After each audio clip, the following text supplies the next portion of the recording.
Imam Al-Ghazali memaknai berkah itu adalah bertambahnya kebaikan.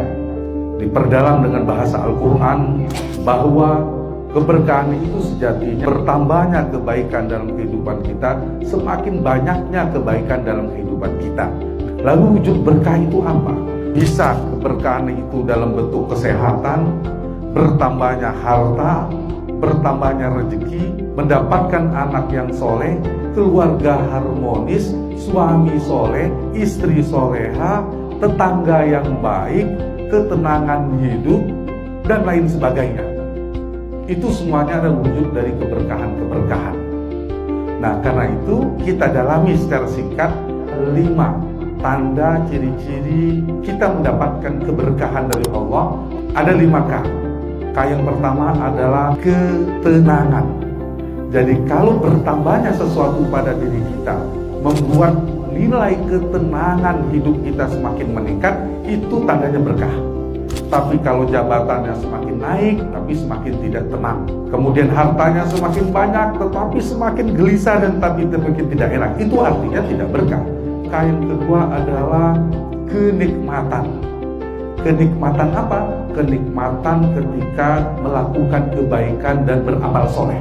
Sholat nikmat, bersedekah semakin nikmat, bekerja mencari nafkah mendapatkan kenikmatan.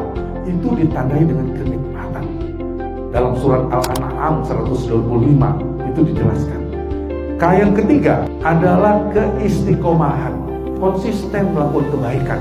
Kebaikan itu ada tidak hanya bentuknya sholat, puasa, zakat ya, tapi bisa juga dalam bentuk aktivitas kita sehari-hari. Kalau itu kita konsisten, kita melakukan kebaikan, diberikan keistiqomahan oleh Allah, itu tanda kita mendapatkan juga keberkahan. Yang keempat adalah kesyukuran. La in syakartum la azidannakum wa la in kafartum inna azabi lasyadid. Dalam surah Ibrahim ayat 7.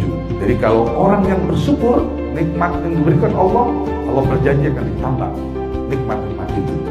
Yang terakhir adalah kedekatan. Kedekatan kepada Allah, kerinduan kepada Allah yang meningkat. Dalam surat Al-Anfal ayat 2 dan 3. Jadi kalau kita semakin dekat kepada Allah, kepada agama dan kebaikan, maka itu tanda keberkahan. Kalau mau mengukur berkah nggak ya, saya mendapatkan sesuatu ini, motor ini berkah nggak ya, mobil ini berkah nggak ya, kalau itu membuat kita semakin lupa, semakin jauh dari Allah, itu semakin tidak berkah. Itu, jadi yang kita buru dan kehidupan ini bukan hanya banyaknya, tetapi juga keberkahan.